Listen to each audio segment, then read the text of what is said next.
travel a lot or happen to go to a lot of cons, because holy shit, have I during South by and during the Comic-Con, I street passed like a fucker.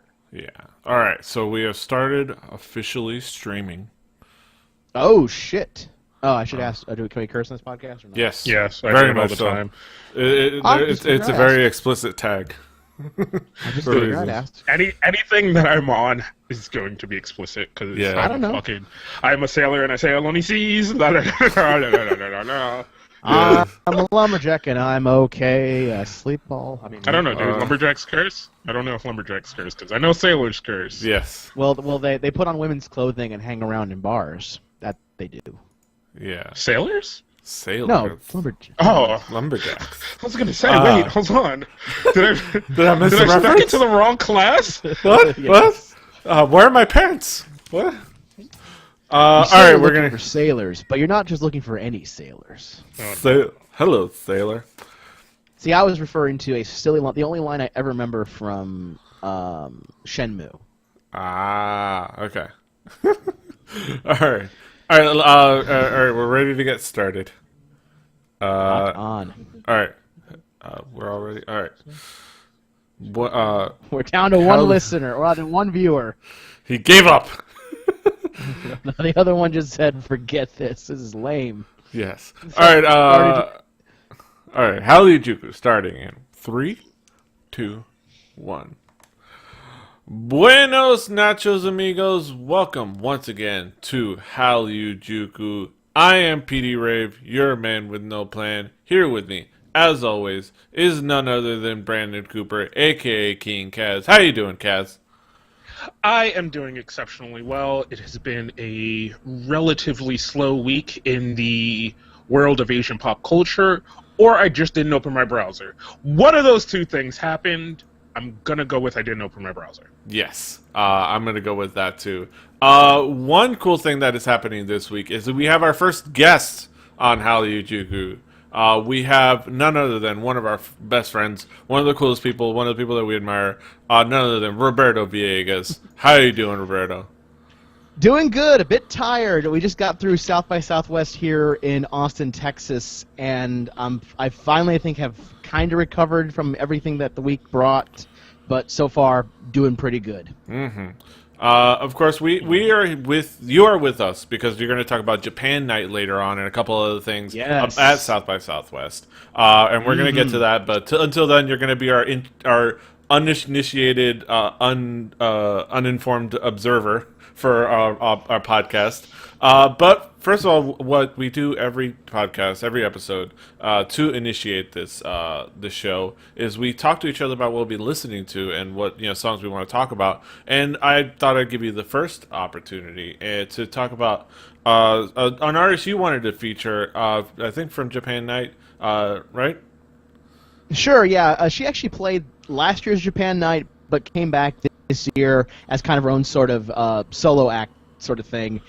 Typically during Japan Night, someone will come back and do their thing, and that is specifically Chihiro Yamazaki and Route 14 Band, sort of a jazz act. The best way I think was explained, I'm about to open up a Facebook post done by none other than Martin Thomas of, I guess of oneofus.net, formerly of Spill and things like that, because he actually pretty much summed up the best way to describe the band. I never could put it anywhere succinctly to it because he's just way better at knowing jazz than I am. So let me just pull this post really quick. So here's imagine if Isaac Hayes and Al Hurt recruited session players from Swing Out Sister and Earth, Wind and Fire to play one final jazz concert to keep them from going to hell. But once you snuck inside to see them, it actually turned out to be the cast of the Amazing Chan and the Chan Clan.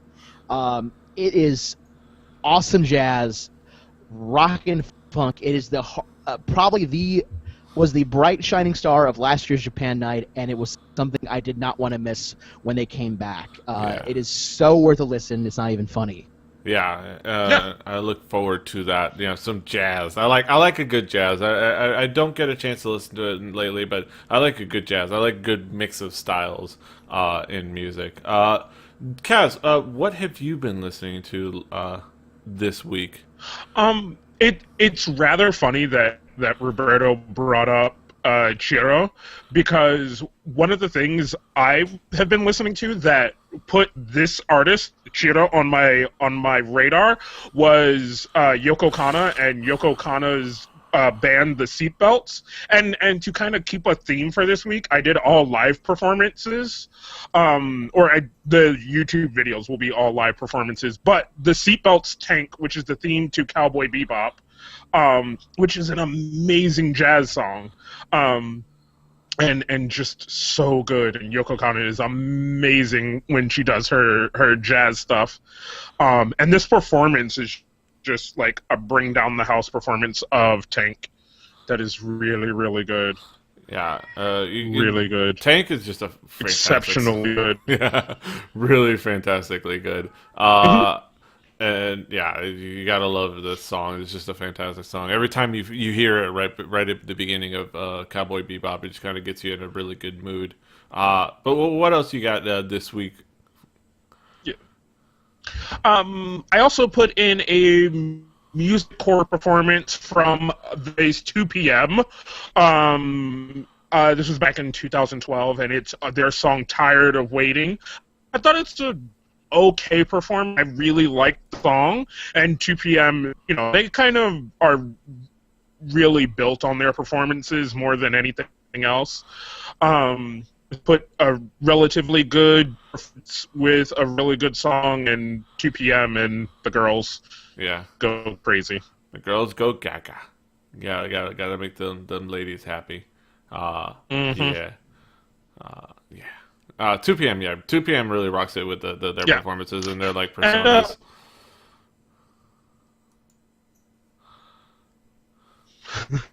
Yeah, no, I mean that's what it's what. Once again, like my favorite show, that's what they were built for, because pop bands in Korea were built. Mm-hmm. They did not form like Voltron. They were built like Voltron. Yes. The other thing I put in here is because I've been wanting to influence with more Japanese stuff, so the Yoko Kanno, and then this, Hatsune Miku, The World Is Mine, the pop star that is not real. Yes. But amazing, and everyone loves her because. Oh, is this the virtual? You yes, can't not love her. It is. Yeah, it's a virtual. I think they actually. Hatsune Miku. It's funny you bring that up. I think they actually had it this past year. And a couple years back, they actually showed it off a bit more. Specifically, that they've been talking about this since, at least in Japan Night, since last year. I think it was at the trade show. They actually had the guys that made the software that do that, and they talked about the whole idea of, I think there actually was even a panel on it, if I'm mistaken, too, where they talked about the idea of this virtual kind of idol act, but more of the idea that it wasn't so much that it was her act, it was that everybody else was building upon this and making this sort of virtual idol. And that everybody could kind of participate inside of doing it. It was kind of a weird sort of thing talking with the guys creating at the time, because it's just sort of like, how do you? Yeah. Like for me, it's always like, how do you control copyrights, things like that. But I'll back off that. I just want to make sure I made that comment for you. No, they've been in Japan. They've been like infusing this into computer courses of learning the Vocaloid software. So like this is kind of becoming like the new form of something else onto technology, like especially for Japan. So it only means great things. And if you want to complain, let's be honest, her face is no less real than Park Bomb's. To be honest, plastic surgery. But moving on. I've been listening to a couple of interesting things. We talked about a cool group that kind of has been confusing. I've been listening to a lot of the same things. Let's be honest. I've been listening to more crayon pop, more GI, more 21, more Girls' Generation. But instead of revisiting those groups, like if we actually said what we listened to, we'd be revisiting those groups over and over and over again. I will talk about one of the groups that has been on my radar again, Lip Service. And I've actually been listening to the other song on their album, which is really cool. I'm gonna for the video version of this, I'm playing their hit single, but their other song called Never Mind, and it is a really cool track on that album. It's kind of a really cool little like hip hop banger that has a really cool sound and really exhibits their rapping abilities. Because the single Yum Yum Yum is this like weird, crazy song about dieting, and this like catchy song and dance that's like hamburger, hamburger, hamburger, Americano, Americano, and it's this ridiculous, and it's like this eggyo hip hop. But when you get down to like, and one of the things that attracted me from that song was still that at the like at the core of it, they had some like legit flow to their rapping skills, and I think that really gets exhibited in the other track on the album, and I really like it. Did you get to listen to it, Brandon? This only goes to prove my point more that this is the year of Korean hip hop. It will grow. It will finally start to get good. Is that wait? Hold on. Is that something that you fear is not going to happen? Because from what I understand, that from what you guys from what I understand when it comes to Korean music, the major influence, at least of right now, is like R&B and hip hop and things like that. Well, it has been at its core. It has been at its core because it all started. The modern version of Korean pop started with So Taiji and the Boys, and if you look those guys up, you get to see like a good throwback to like New Jack Swing and like that whole hip hop style, and you see that, and that just came out of nowhere. Are you saying that we're gonna start getting some Korean covers of Motown Philly? Maybe in the future, because probably. They may probably already exist. Yeah. Well, then why aren't we plugging that? Why are we not plugging Boys to Men Because it's covers? old now. It's old. We're talking about the new style. We're talking about Koreans pretending that they're hood, even though there's no hood in Korea. That's what we're talking about right now. Sure, there's a hood. It's in the DMZ. Yeah. Oh. Whoa. Whoa. That is a dangerous area. But speaking of like the cutesy Aegyo stuff, I'm usually Speaking of dodging around Robert's comments. yes. Usually I'm like one to I'm not a fan of overly cutesy like images and whatnot, and overly like saccharine videos, but when it's done in kind of a sweet, honest way, I like it. And I noticed this one group that somebody put on my radar. I don't remember how, but it's a duo now. It used to be a trio. Pascal, short for Pastel Colors, with their song "Like in the Movies," and it's this kind of cute video with these girls. They're kind of together, following this couple around to see how couples interact, and I guess taking notes and trying to understand how the world of couples works. I don't know. It never really quite is stated, but it's just kind of these bunch of moments where they're being cute and funny, and it's just this really fun, catchy song that I dug, and it was just on my radar, and I really dug it. And they have this cool like popping dance sequence that I think is really cool and really creative and fun, and I love that Crayon Pop has been introducing like legit popping into the music scene, and this takes it to another, takes it further and does a really good job of it in their sequences, and I dug it. I was big popping. And also to kind of give a preview of a future episode of Record Breakers, I've talked about Love Exterior before, but I thought I'd throw another song in there because their video for Storm, as you can see right here, Love Exterior, off of that particular EP, exactly. Storm, they actually put a video out for it, and it's just a really cool video, and I just thought I'd share that just because I think Love Exterior is just a really cool group. They have a really cool style and a really cool approach, and like I said, I think you can go back to whatever episode I mentioned it, but that they have that extra different avenue where they could probably break in the West quicker, or at least more differently than say any K-pop group could, just because they have that different of an avenue.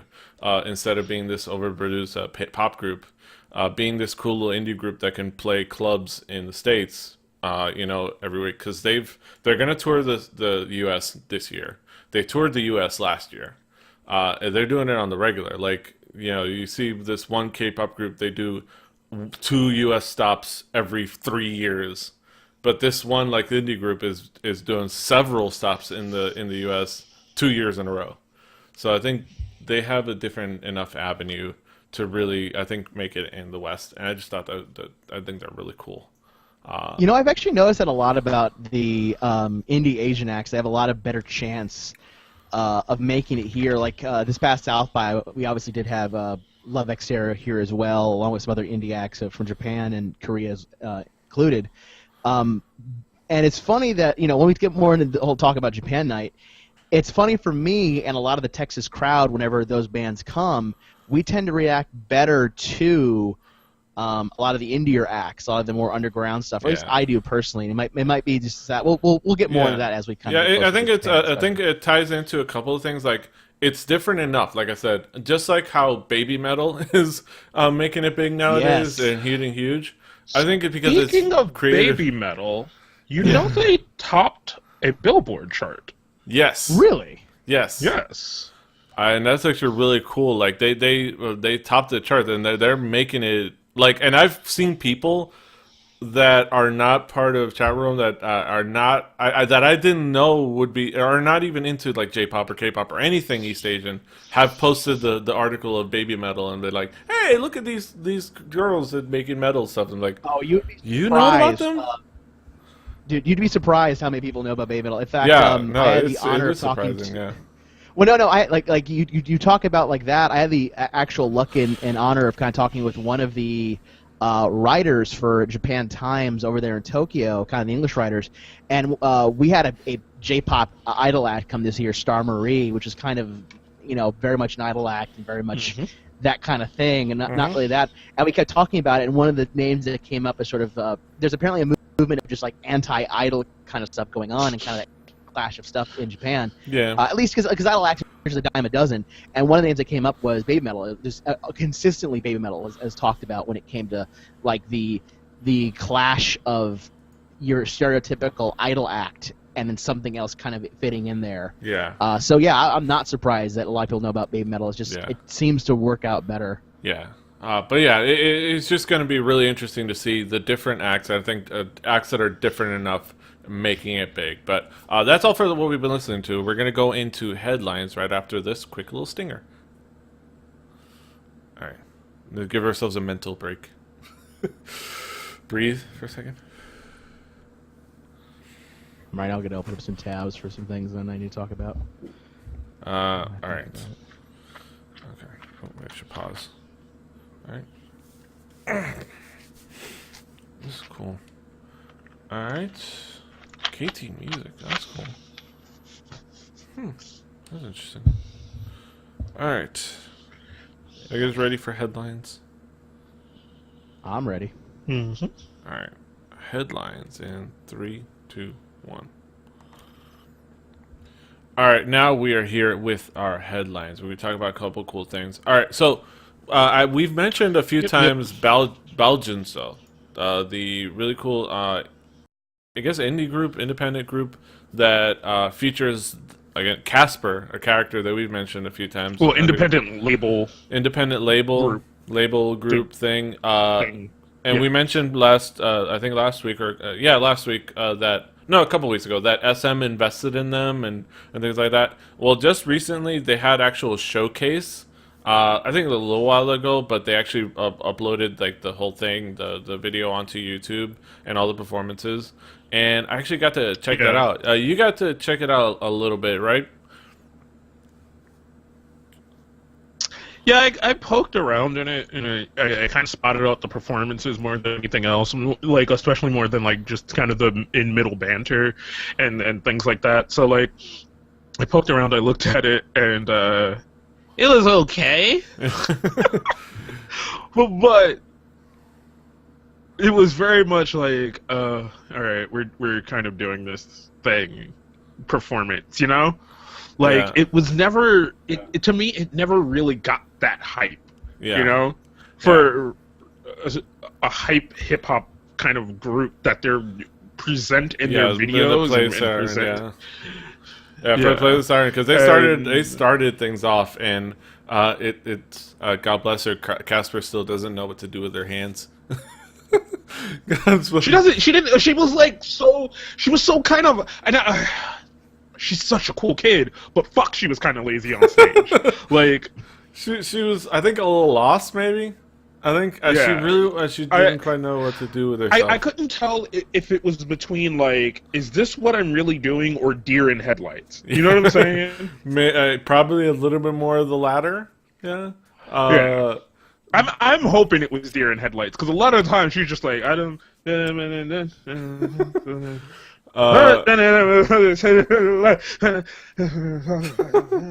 I'm like, are you fucking for real right now? like, is the backing track louder than you with the microphone in your hand? Yeah, no, honey, stop it. Yeah. But yeah, they had some cool moments. There's not a backing track that would be sad. Yeah. You'd actually hear them sing, really. Yeah. Right. At that point, lip sync. I can't wait to talk about Japan and stuff, by the way. Yeah. We talk about speaking of backing tracks, I can't wait to talk about some of the acts. Yeah, that'll be really cool and interesting. But yeah, the interesting, yeah, the Play the Siren did a cool set. I think they had those issues. I think learning to be on stage a little bit, because they've mostly been in practice rooms practicing their lines and stuff like that. But I think this is their early showcase, and I think I'm hoping, like we said when we first talked about, Casper's a bit of awkwardness. Top was super awkward when he first started back in the day, and now he's a baller, and now he has absolute confidence. But I think I mean, that confidence will grow over Top time. was very Top used to be very skittish about doing certain things, and how he was. How he kind of went about certain stuff, but now he knows, oh, dance part's coming up. I'm gonna go hide behind these backup dancers. All right, my part's coming up. I'm gonna bust my ass to the front of the stage and rap. Oh, dance part coming again. Watch me fucking scamper on back. Just scamper on back. Just scamper on back. Woo! And I think in time she'll find her place. I think every young act has their awkward phase. I imagine and that's what this was. I imagine Roberto, you saw a bit of that, some of that at Japan Night, a little bit. Some young awkward acts. Oh, I like. When it comes to Japan Night, it's funny. This is what I've noticed. The young acts actually are way more collected on the Japanese side. Maybe it's because I see a lot of indie side. Like a couple years ago, we had this band come up called, I think it was the OK Nokis. I think that's the name of the name of the band. I did look at my logs and stuff that came up. But this young kid, and you could tell that they're definitely underage. They had the black X's. I think they're in their teens, to be honest. This kid comes up, literally starts dancing like Mick Jagger, rocking out hardcore like it was a Rolling Stones concert, and god damn it if they didn't own the stage. Yeah. So, though we see, it's funny because you guys always talk about the pop side, and I guess because, Japan Night, when we start getting more, if we're in our discussion right now, Japan Night, I'll go into it, but if we're still in the headlines, we'll get into that, but yeah, we get the young and the old, you get the different sides of everything. This year we definitely got young and old, and I can't wait to talk about some of the old bands that were there. Yeah, we will definitely talk about that, because it's going to be interesting. And also, we saw some different acts there as well. We got to see not only Play the Siren, but we got to see a couple of different style acts. We got to see bands like Wasted Johnnies, which is a really cool bluesy rock band with a chick lead singer, guitarist, and she impressed me really well with her stage presence and their energy, and they were really cool. And on top of that, we had a couple other acts. Shinchon Tigers. The Shinchon Tigers were really cool. They had it was a lead singer / trombonist, guitarist, backup vocals, and the drummer, and I believe a bassist as well. And they had really cool humorous stage presence. They got the crowd into it. I don't know if the crowd were initiated, but it seemed like they got an uninitiated crowd into the performance, and they did a good job with it. And they did have a moment at the end, which was kind of cool and hilarious and clever, where they were kind of secretly egging on the crowd to beg for an encore. Kind of the lead singer gave him a little a hand signal, hey, come on, Mm-hmm. a little. like, hey, go ahead. He's like, and like, encore. Like, oh, hey, they want an encore. Hey, you hear that? Yeah. And Shindong, by the way, this being emceed by Shindong, and Shindong being the baller that he is, he goes, you guys want an encore? Yeah, no, it's not gonna happen. No. Yeah, that's cool. Like, thank you guys. Yeah, move on. Next act. Yeah. We're like, no, we don't have time for that shit. And you don't really want it. Yes. Moving on. Have them executed. And we had a bunch of really cool groups like H-Lin performed really well, Ezen, and a couple of other acts. And it was a good showcase. I think it's a young independent label that I think could make some headway, and I think could make some noise as a indie label. And being invested in by SM is gonna give them a lot of capital to work with. It might also make them part of the Third Reich of K-pop, but still, it would give them plenty of capital to work with. There are 3 kingdoms, and if you do not belong to one, you... Wait, what are the 3 kingdoms? YG, JYP, and SM. Yes. Okay. Is there a 4th kingdom? YG. Okay, I can easily explain these for you and give you Hold on. Before you continue, Brandon, relate them to World War II powers. Go. No. I can easier relate them to No. American. No, American. It's gotta be World War II powers. This is gonna be harder. That's exactly why. YG. Okay. World War II. Yes. Powers, so right? So we have. So let's go. We can go over it. We have the Nazis. SM is the Nazis. Germans. We got the Japanese. No, SM is more. We got the Italian. SM is more maybe the Italians. I don't know. No. I will give SM like no, because the Italians were okay, but yes, Mussolini was totally fine, and fascism was awesome. No, I mean, like they're okay, but it was just like they're the Italians. Like, get the fuck out of here. You know what I'm saying? At the end of the day, you're like, move on. At the end of the day, they kept the trains running on time. Is what you're saying, right? Okay. YG is the Americans because they make a lot of promises and they seem really powerful, but they show up late to fights. Okay, so we're joining. You're coming, right? You're coming. Yeah, no. We're going to be there on Wednesday. All right, we've been fighting for 3 months now. We met Wednesday 2 years from now. I got you. Okay. Right. JYP is Germany. Okay, so this is a third. A lot of great ideas. Their executions sometimes a little fucked up. Like, sounds. Hey, taxes are bad. Yeah, let's kill Germans. Whoa, and Jews. Wait, hold on. Wow. Okay, I don't think I signed up for that part. I signed up for the taxes part. Now, whoa. This was all covered. Yeah. This was all covered in the fucking pamphlet. What would you compare the plastic pants to? The plastic pants? Oh, they're Poland. The plastic pants are the gas chambers. Yes. Oh damn! Not even trying to figure out who they could be. No. The plastic pants are specific JYP's plastic pants. They're an article that belong to JYP. Nobody thought the plastic pants were good, but nobody was gonna tell JYP that the plastic pants weren't good. So everybody was like, sticking a bunch of people in a gas chamber with their whole family is kind of fucked up. Are you gonna tell them that? Nah, bro. Next. In there. Go ahead. I'm not gonna fucking tell them that. And then SM is Japan because they are fucking on point. You're like, all right, Tuesday we gotta formulate an attack. All right, we will attack on Monday. No. Okay. We'll attack on Monday. They kind of go all out, and they kind of have very regimented. But did you kill 700 of your own soldiers? Yes. Why? They were dishonorable. I think they took a dark turn, and I couldn't be happier. That was the attack. And you're like,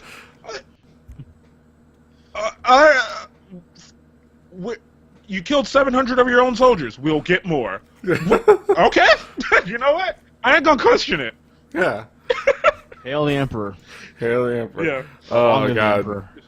I forget my name's Japanese. I'm sorry if anybody's offended by Korean and comparing any Korean to Japan, or especially Let's see. empirical Japan, Let's especially go down the especially list. considering. We've insulted.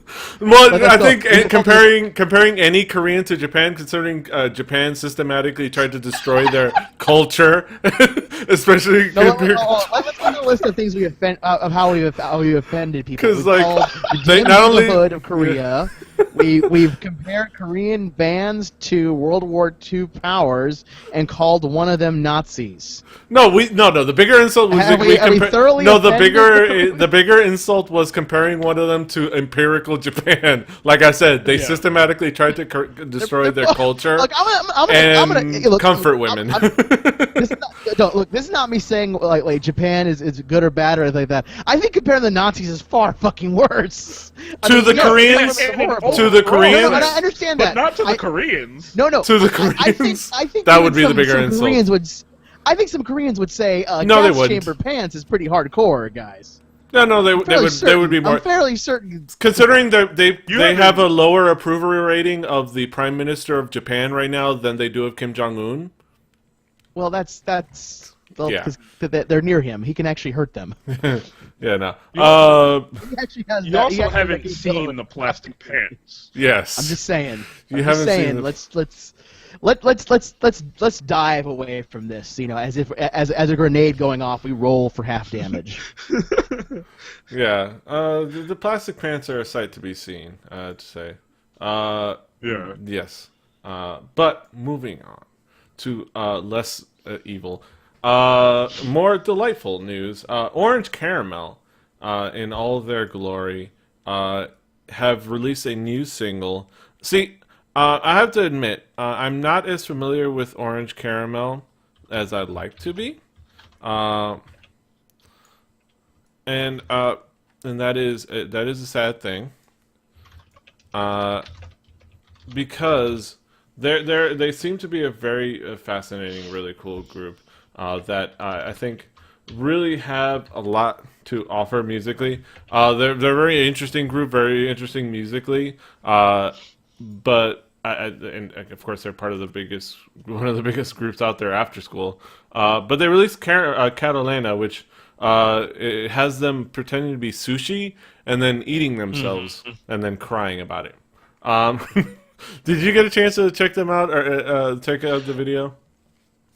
I checked out. Yeah, I checked it out, and I put this in the new subset of like trying to be the kind of funny poppy thing that's going on now, kind of the thing that Lip Service did in their video.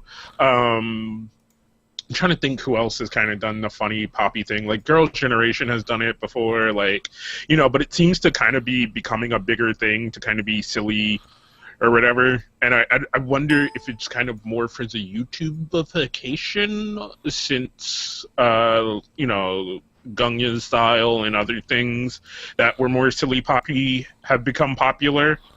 Yeah. You know? Yeah. So what you're saying is it? Sorry, go ahead. Yeah. No. It's. I don't know. Yeah, I see that. But go ahead, Villegas. Go ahead. I was gonna say, is it? Because you bring up Gangnam Style. You know, is it Gangnam Style? I forgot to Gangnam pronounce it. Style. Gangnam Style. Thank you. I just forgot to pronounce it, to be honest. You mentioned the whole YouTube thing, and I have to ask that: is that now a common trend in Korean pop to try to? It always has been. Well, because Yeah. because Gangnam Style was such an anomaly.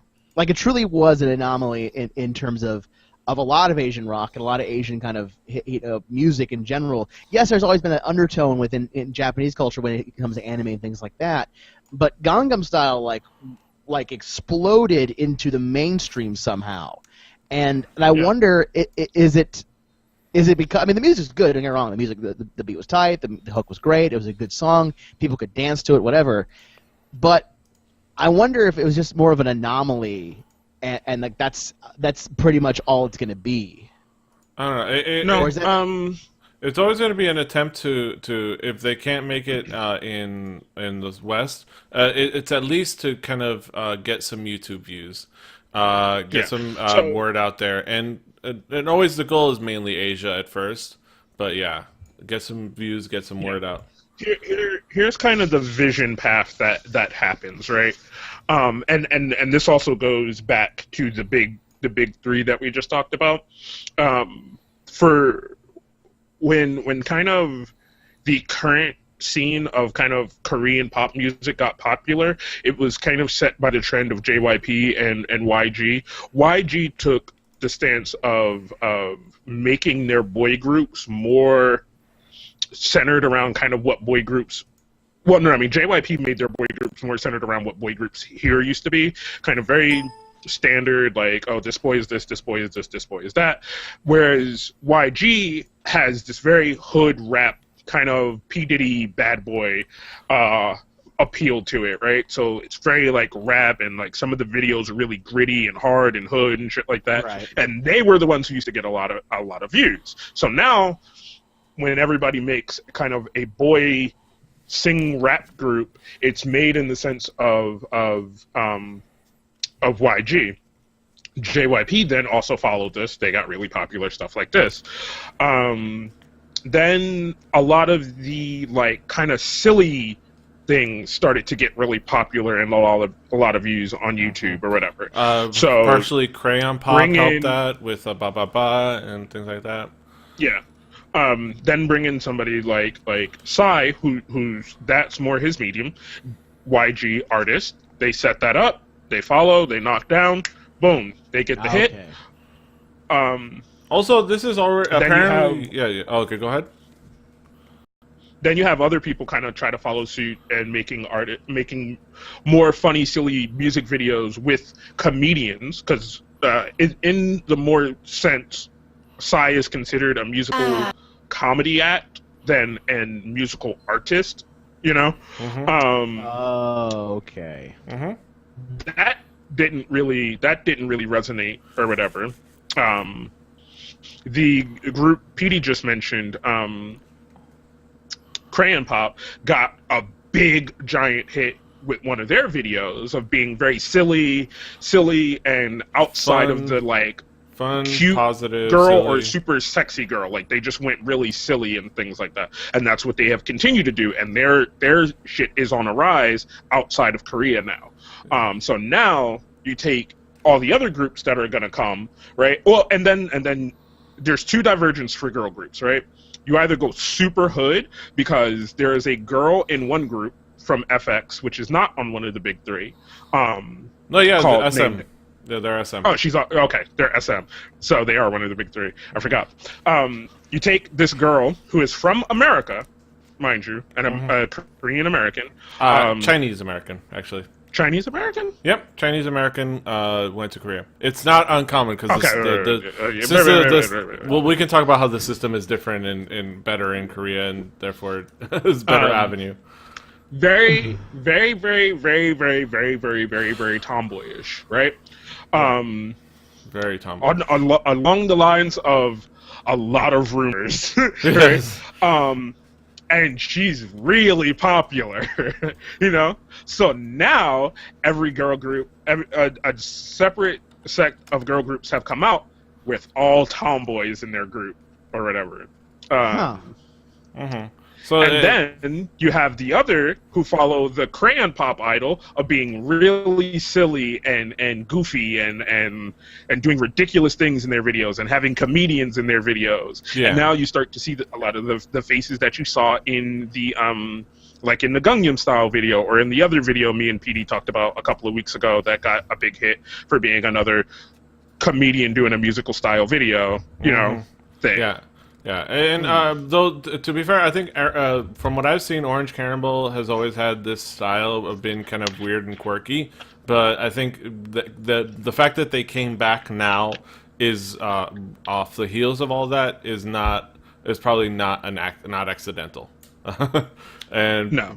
yeah, but it has been their signature before this has all started. But the fact that they decided, hey, let's have this, especially because they're a subunit of a bigger group that is going to have a comeback later this year.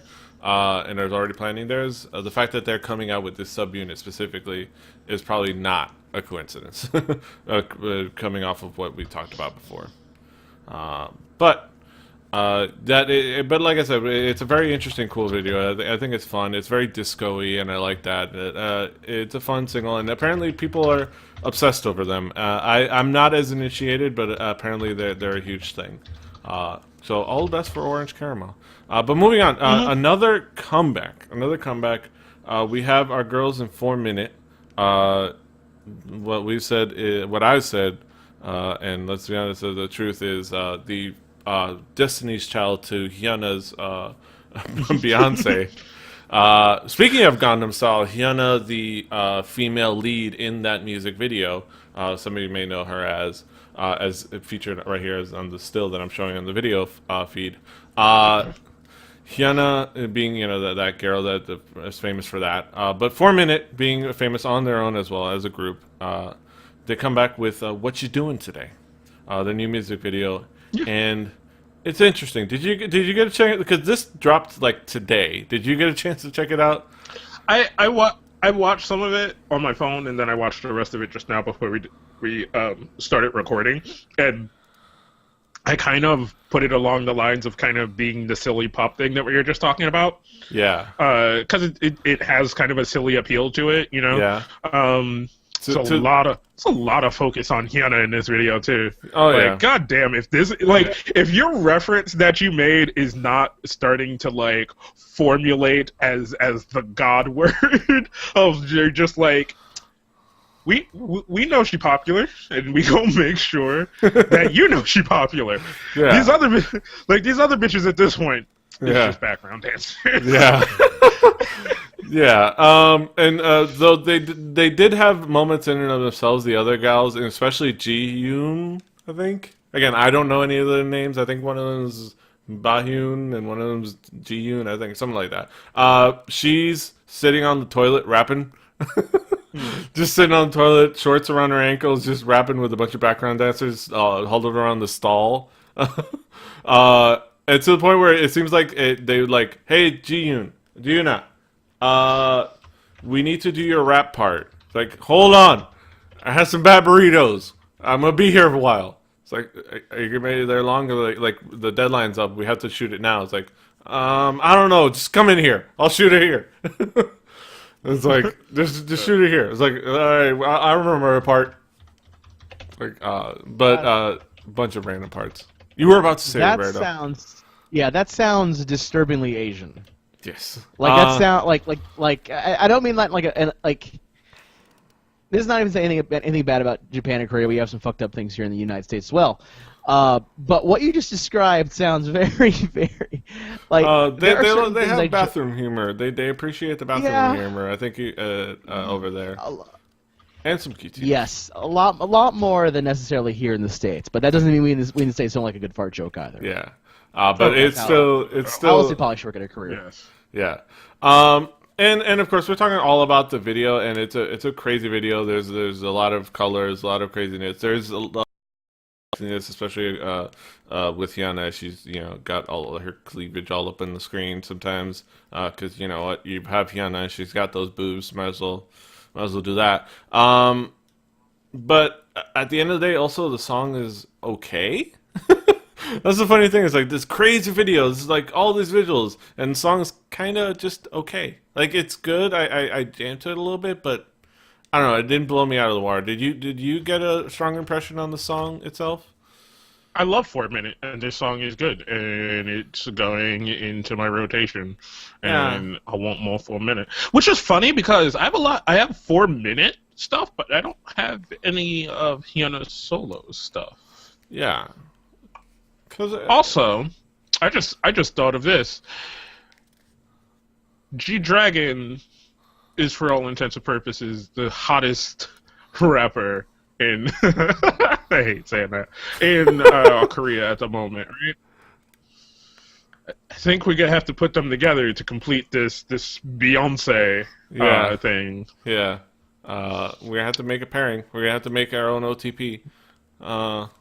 One, two pair. Are we gonna? We're gonna have to figure out the name for it because I know you got to, and then we got to make a Tumblr. The key thing, we're gonna have to make up a name, and then we're gonna have to make a Tumblr where we post a bunch of vaguely suggestive gifs that might suggest that they're a couple, and pictures and stuff like that, where they're like maybe near each other and slightly glance at each other, and we go, "Look, they're destined for each other." So that's something we're gonna have to make a project out of. But moving on to another imminent comeback. Speaking of Crayon Pop, Crayon Pop is going to come back apparently with what's been floated about is traditional outfits. I think something about what's been speculated is something about hanboks, the Korean traditional Korean clothing, which is fascinating. There's been some pictures leaked about some elaborate farmer looking outfits with like rubber boots, and I'm in. Because I think one of the best things about Crayon Pop is that the silly outfits are just so much fun, and on top of the fact that they're gonna work with the guy that did Bing Bing and Dancing Queen, which are two songs that I absolutely love and actually think are superior to their like hit single Ba Ba Ba, and I think they're fantastic songs. And they're going to work with the people that they worked with, Dumb Dumber, I believe, the production crew. And I think this is going to be a really good comeback, and it's going to be a full album, I believe. So that's going to be cool. You're not as entrenched in the Crayon Pop as I am. I'm about to go full Pop Tashi. No. Like I like them, and their songs are catchy, and the girls are nice to look at. But I don't know. Like I said, like I think right now for me, the newer group that has caught my eye is GI for me. Cause I like the tomboy girl thing. Yes. And One Cat, and yeah. One Cat. I gotta love One Cat, but I think it should be fun, and I think having the interesting outfits is going to be cool, and I love Crayon Pop, and I love Dancing Queen and Bing Bing, and they're going to be really cool songs, so I think this song is going to be really good, but I'm anticipating, so all the best for Crayon Pop, and we will talk about it when it comes out, and I'm excited for that.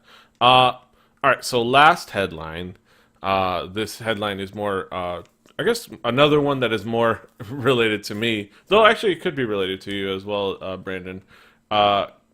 They finally announced details, like official announcement details for Block B's visit to the U.S. And this is the one where I've been talking about that they're going to come to Miami. They're going to come to Miami, Washington, D.C., and New York. New York is obviously the official standby. And they announced tickets. So there's going to be various levels. And then Block is going to be Block C level for most of the concerts, except for the Miami ones. Block B, Block A, VIP, and VVIP. So Block B and above, so VIP, VVIP. Block B and above get high touch passes, and apparently that's like a meet and greet pass. I don't know what high touch necessarily entails. If it's a high five, yeah, I'm in for a high five. But I think high touch is high five. Okay, good, because I'm in for a high five. If I remember correctly. But you guys will have to remember, I was drunk as fuck, and I was walking through the streets of Wonju, and I had my hand up, and I was like, "Fuck yeah, bro!"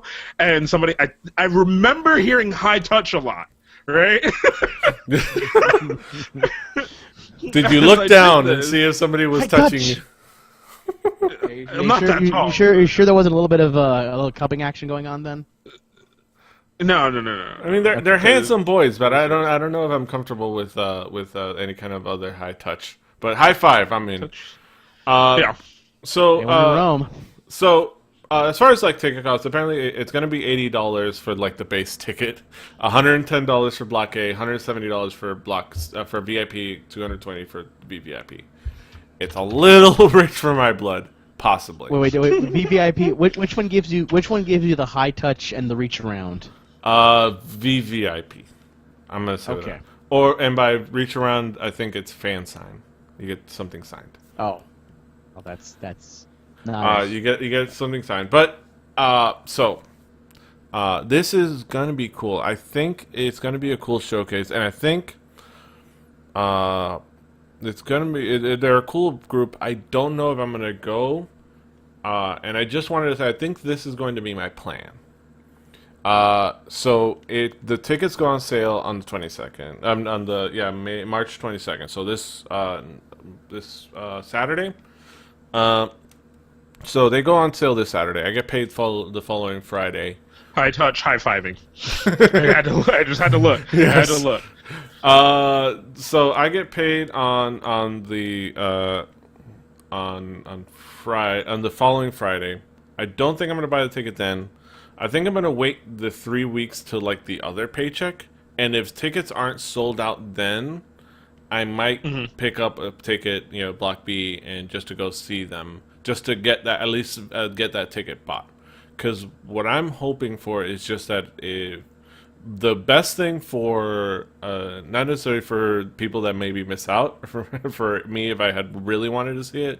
My hope is that it sells out immediately, like it sells out within minutes. The Miami show, because specifically, and I imagine y'all know where I'm going with this. Specifically, I want it to happen so that like K-pop companies go like, "Whoa, Miami is a place to go for K-pop," like, and then that might start the ball rolling. That wanna be fucking Big Bang with more members fucking sold out Miami. Why don't we send actually established groups there? Yeah. That was rude. That was rude. Block B is a pretty cool group. Damn it. Okay, all right, hold on. Open the fucking link back up. I know. And look at the dude in the red. Tell me he does not want to be top. He wants to be. I was thinking more like JD. trying. I was thinking more. Well, GD, yeah, in that picture he looks like GD, but when he raps, he sounds like top. He's so trying to like be one half of goddamn Big Bang by himself that it's goddamned. Yeah, but and I understand because they're still a really cool group, and they're not necessarily one that is one of my huge like groups. Like I love Big Bang way more than I would say be excited about this group, but they're still a cool group. But like I said, if it sells out in Miami, it'll tell other labels, bigger labels that. Hey, we could sell in Miami. You have a feeling with that. You probably have a sense of that, Roberto, of like trying to send the message that groups can come this way. Yeah, I mean, it's when it comes to because the thing is that everybody, when it comes to any foreign acts in general, whether it be from Japan, England, or whatever, the thing is that the fear comes of who actually knows who they are. Yeah, and that because everyone wants to break out in the West, not because the West is better, and that just it's another market, it's another venue. People buy music, who cares? We want to break out everywhere, whether it be England or whatever. Any band does because that's their lifeblood is money and all that stuff. So it's tricky for a lot of foreign bands. I say that in general just because that's not just unique to Korea or Japan or the Asian nation, so to speak. That's also when it comes to European bands, when it comes to England bands. I mean, if we think back in the, way back in like the early days of sort of rock music, I mean, the British, the whole British invasion, the Beatles coming out stateside was kind of a crazy sort of fluke. Yeah. Because there are other bands that kind of did the same thing, but yeah. So yeah, for sure. Yeah, and it's definitely understandable for a bigger group because they have a lot of things that they have to pay, like just flight tickets for all the staff that they would need to spend. Oh God. They have it's managers, for some, makeup artists. Yeah, I mean, it's tricky, especially for pop acts because it's like. Pop acts are one of those weird things that require a big stage, and to get access to a big stage, you have to already have that draw, and sometimes you don't have unless it's South by Southwest where there's already a base for that is specifically built for music showcases like that. This is true. Yeah. All right, so. Speaking of South by Southwest, we're going to transition. I'm going to come up with some kind of transition song, stinger to the South by Southwest and Japan night and more. So see you on the flip side. All right. Okay, so breather. In the middle of that, I had to quickly fix the scene with I had to quickly fix two scenes on OBS because they had broken. Sorry, I've got every tab I need open ready, pretty much. Yeah. I think I might be missing one, but I'm okay with that. I know which one I'm missing. All right, so yeah, basically it's just. So how do you want to go with it? I want to go with let's say do you want to go chronologically, or want to go like highlights? I think I should probably explain what Japan Night is to people who don't know what it is, and then pretty much just go highlights and kind of talk about my quick music thing, Japanese music experience at South by, and then maybe throw in some of the K-pop stuff that I heard about. Yeah, some hearsay stuff like that, whatever you heard and stuff like that. And, yeah, but like going from like man on the street. Man on the street. Yeah, basically I'll I guess explain what it is, and I'll stick to Japan Night proper because there's so many Japanese stuff that would take me a little bit longer to explain. But I'll stick to Japan Night proper. You stick with the Japan Night for the elaborating, and then you can throw in some highlights from the whole week, like some of your favorite moments, and then we'll talk about what you heard about Korean. Easy. All right, so that'd be perfect. Okay, I have Japan Night here. I don't really need to show anything because it's really just you talking. That's fine by me. I can handle this. All right. Okay, I think I'm ready.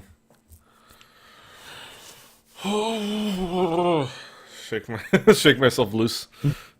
You're loose. All right, try to keep it concise so we can get you out here on time. All right, ready?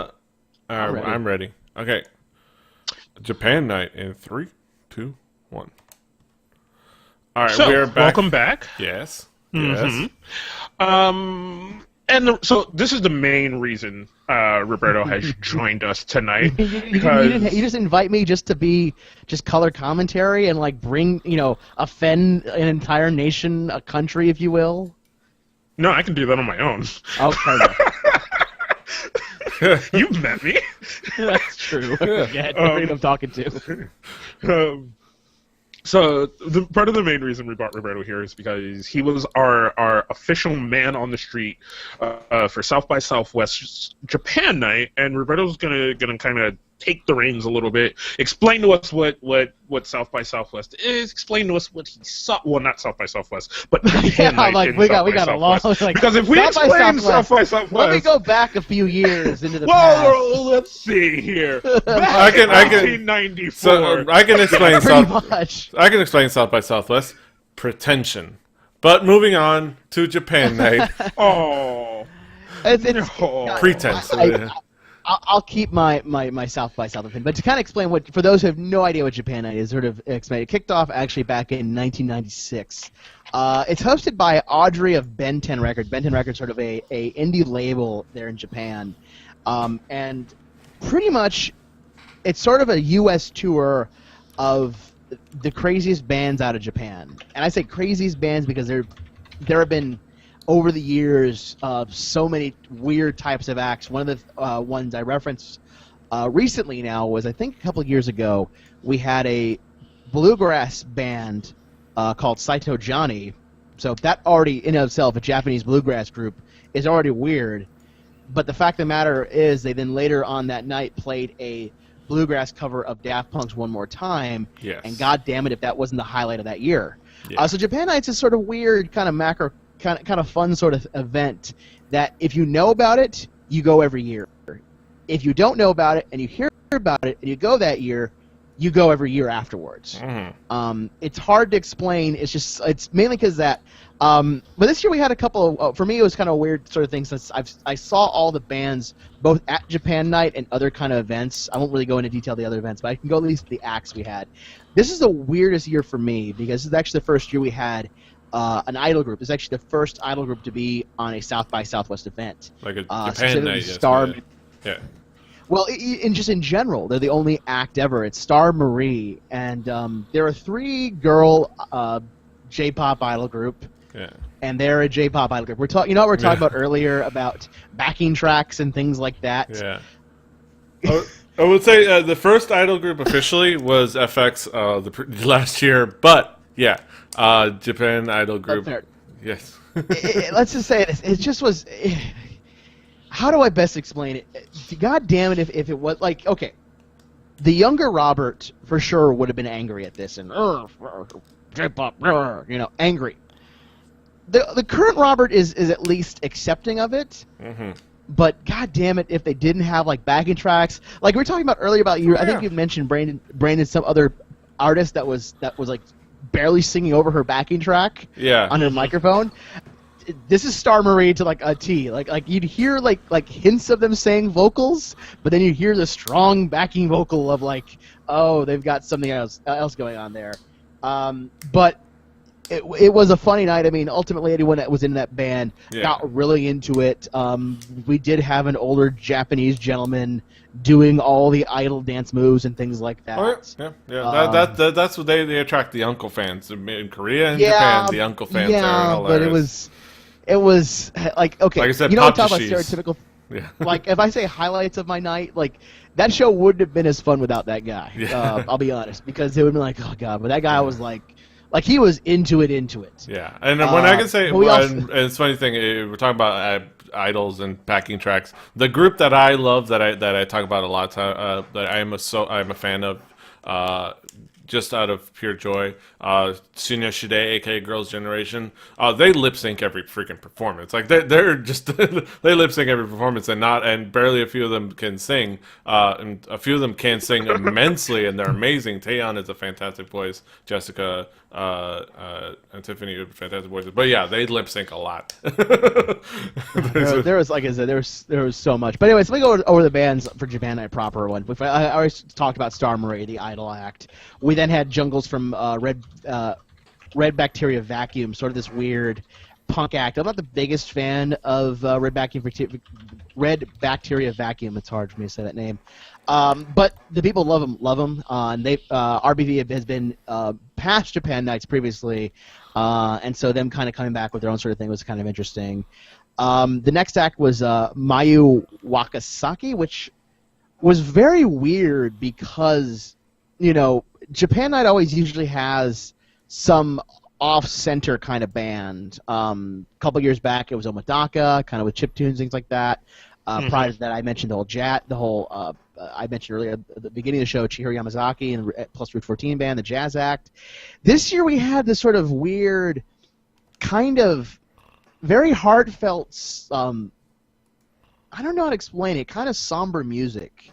It's gorgeous. She has a beautiful singing voice and a beautiful keyboard style, and the music's great. The lyrics are very heartfelt, but it's very, very somber and very, very low key. It's not necessarily high energy kind of rock, but damn it if it wasn't gorgeous, and damn it if it wasn't beautiful. Yeah. And so if you kind of want to hear something a bit softer on that side, I definitely recommend. Yeah, something more you would play at like a cafe, I imagine. Kind of more the kind of thing it kind of you play, to drift yourself to sleep, because like the opening stuff she's playing on a xylophone, like not a xylophone. I forget what the metal xylophone is. Maybe just metal xylophone. I forget the damn name of it.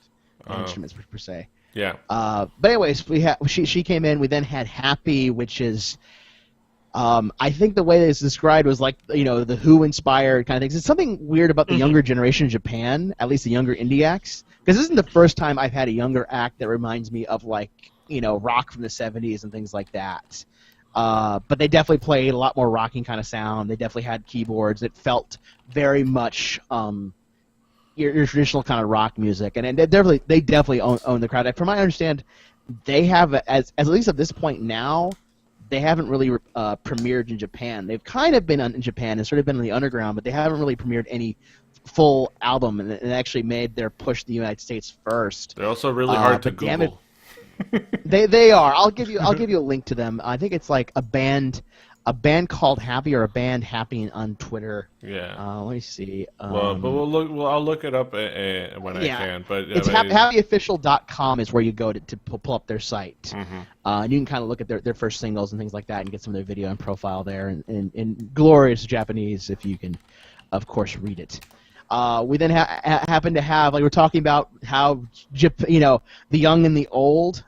We literally had a really old group, which I had no idea existed, called Sentimental City Romance. They've actually been playing since 1973. Oh shit! Yeah, they've actually, and they're like a southern rock group. Like the last time they came to the United States was like '74 and shit.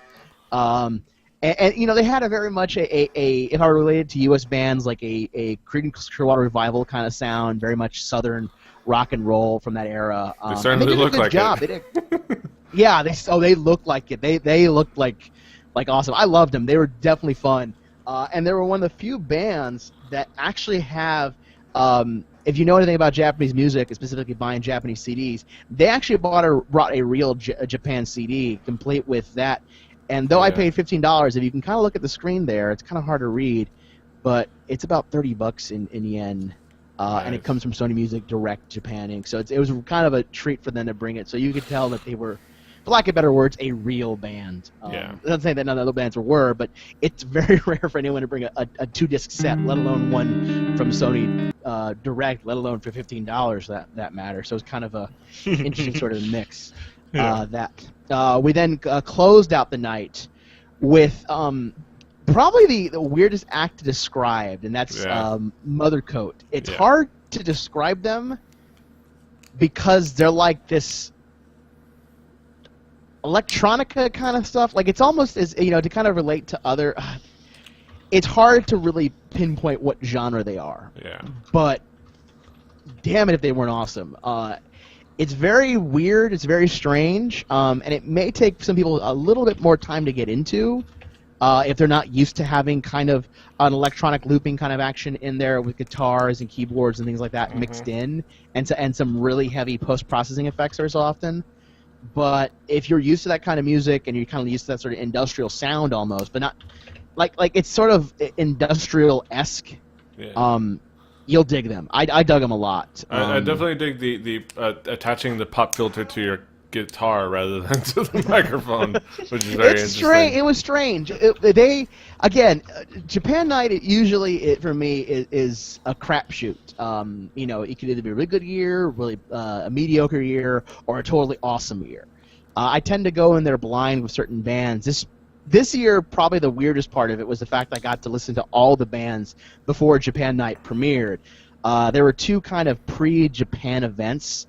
What we as Japan Night people have called the pre-show and the preview show.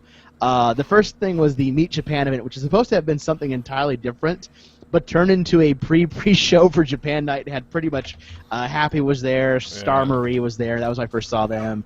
Mother Coat was there, and a couple other bands as well. I think there was a really good punk act. Which I'm not looking at the names of the bands. It was Genzin, which means like mountain crusher or mountain destroyer or something like that in Japanese, and they're like a hardcore punk sound for sure. After that came the actual preview show proper, which had a lot of Japanese accents. For me, it was a weird kind of thing in that, but I guess the highlight for me wasn't actually even a Japan Night event proper. It was actually last year we had her come on. Chihiro Yamazaki mentioned earlier up at the beginning of the show. She was playing a show at the Elephant Room before Japan Night that I told myself I wasn't going to miss, and goddamn if it wasn't an awesome show.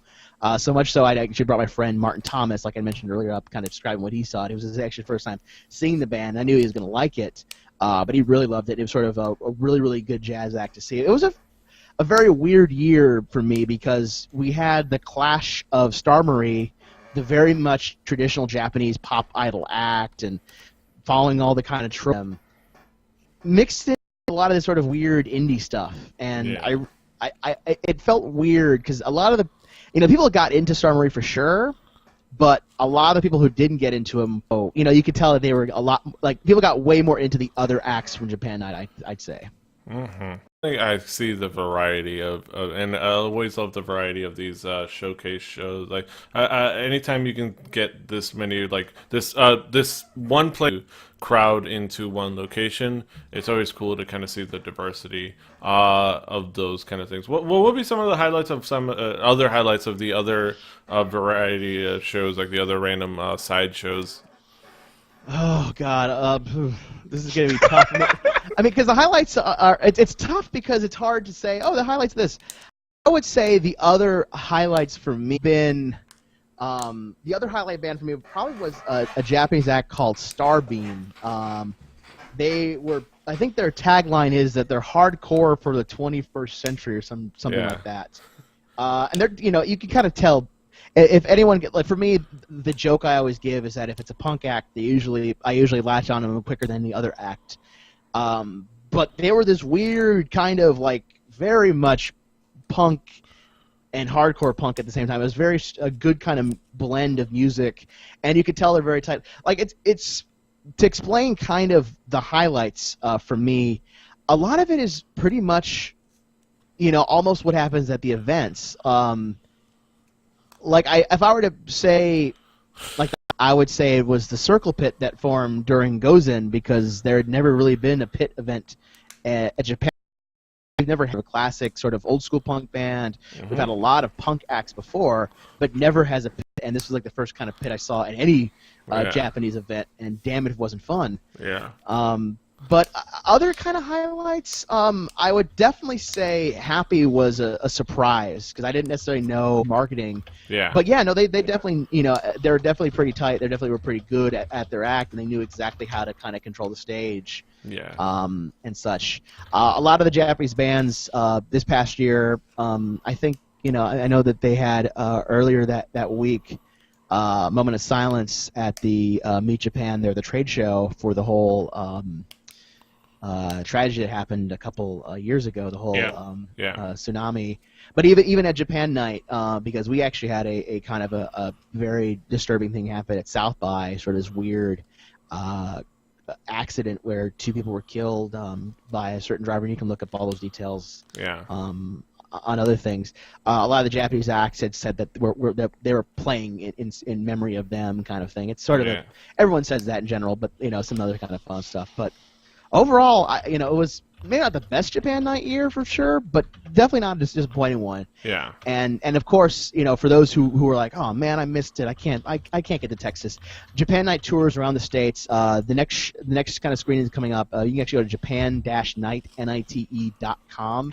And see if they're coming around your area. They go through Georgia, Chicago, Georgia, Illinois, Ohio, Nevada, and Las Vegas, and they end their tour in San Francisco, California. But so they might, if they come near your area, go check them out. Oh yeah, definitely. All the bands that played were awesome. Yeah, we'll see live music, especially if you can support groups that are making the effort to fly the entire to come show you what they have to offer.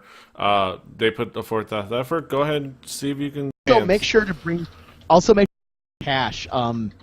A lot of people don't necessarily understand that Japan is still a very, very cash culture. Mm-hmm. And they have yet, and I'm not sure if it's for legal reasons or if it's for just that they don't like it so much. They don't really have any of those Square card readers. So make sure you bring cash. I think it's just being abroad, especially if you like all the bands. Mm-hmm. And be ready to iTunes. The reports on what people said about the Korean stuff, because I know they had. This is the second year that they had the K-pop. I love you, Annie. But you had some reports from people that went to those shows. Of course I do. I have a friend of mine who I'll probably talk more about on my podcast. I usually have him every year after Japan Night, Jonathan McNamara, writer for Rock Out Japan, or his podcast is Nihongaku Radio. Usually he tends to write about the Japanese side, but ever since the Korean side started coming in, he's been writing about that as well. And he started up a Facebook group of like Texas Asian music fans and kind of keeps everybody. He's one of those few people that keeps me in the loop for who's coming and when they're coming and how like that. So whenever P-Landers E comes on through town, it's usually hear from him. So Jonathan went there and kind of gave me the sort of details about the night itself. It happened at Elysium, the same area or same actual venue. In contrast to what Japan Night does, from what I understand, K-pop Night is government, and it shows. Apparently, they had not only a long line kind of waiting for it, but apparently in between sets, which were like 30-minute breaks, they had music videos playing on TV screens. They really pushed Korean culture in your face there. I've always wanted to go. I had a prior engagement that, and like I said, I'll get more details from Jonathan when I have him on my show.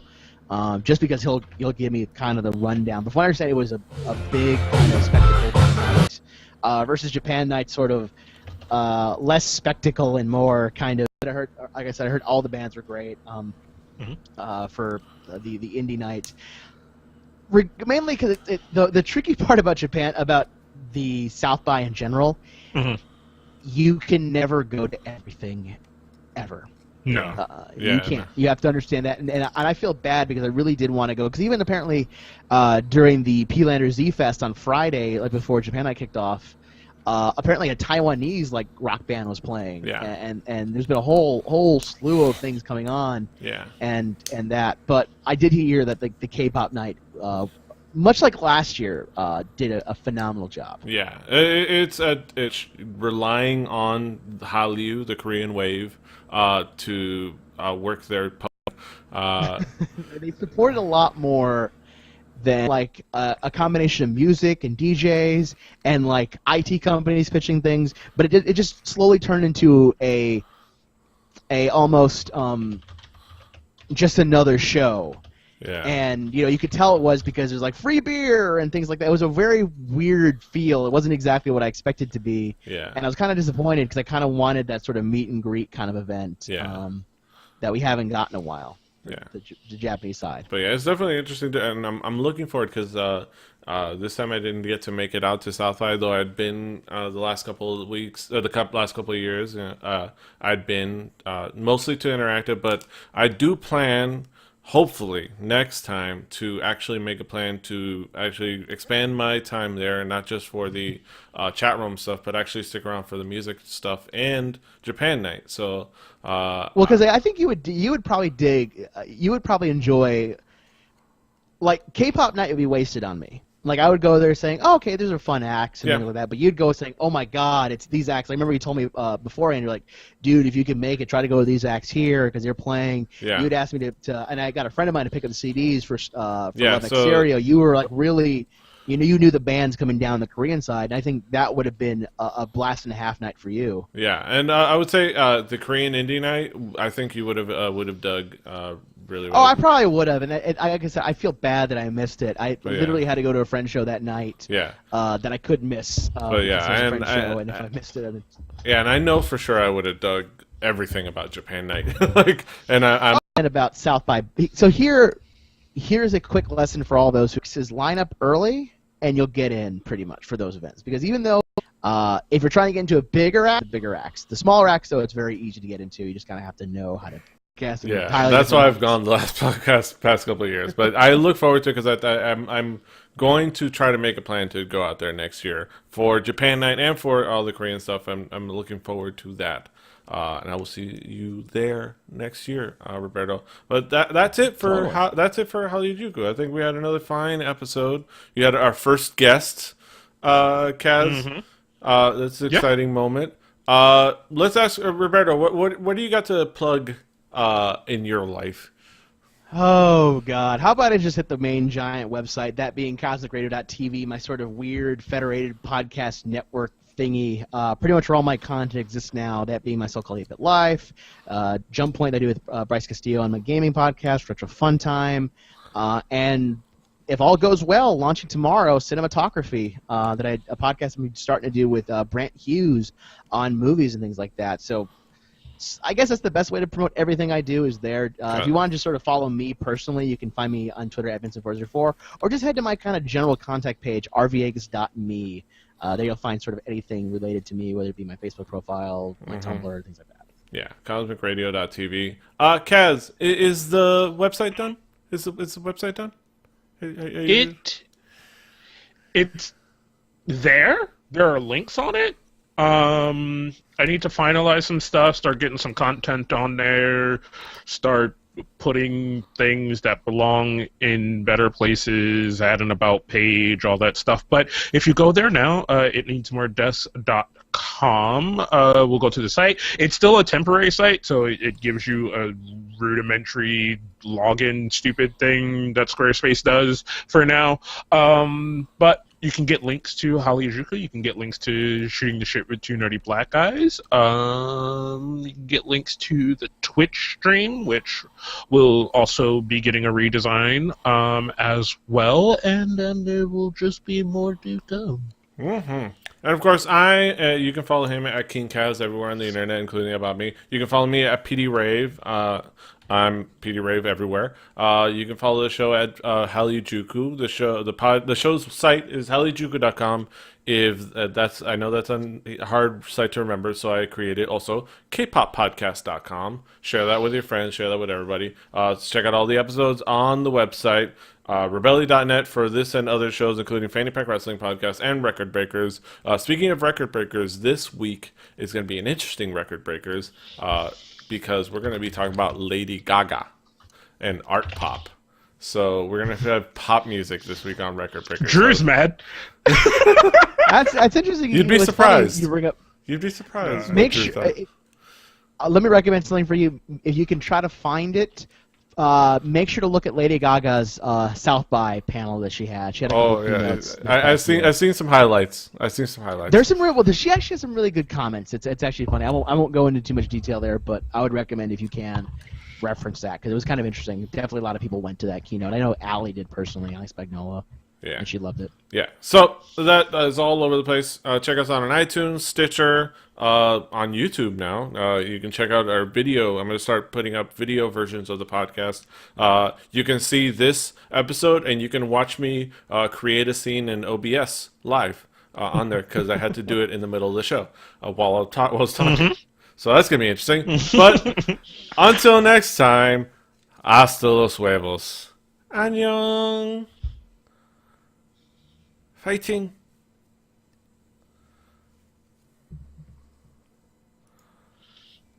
All right. P-A-P. All right, guys. I got to get going. I got to do a meeting with Mr. Matthew Frazier, but it was a blast and a half on the show, man. I would definitely... Tell Blender I said hello. I will.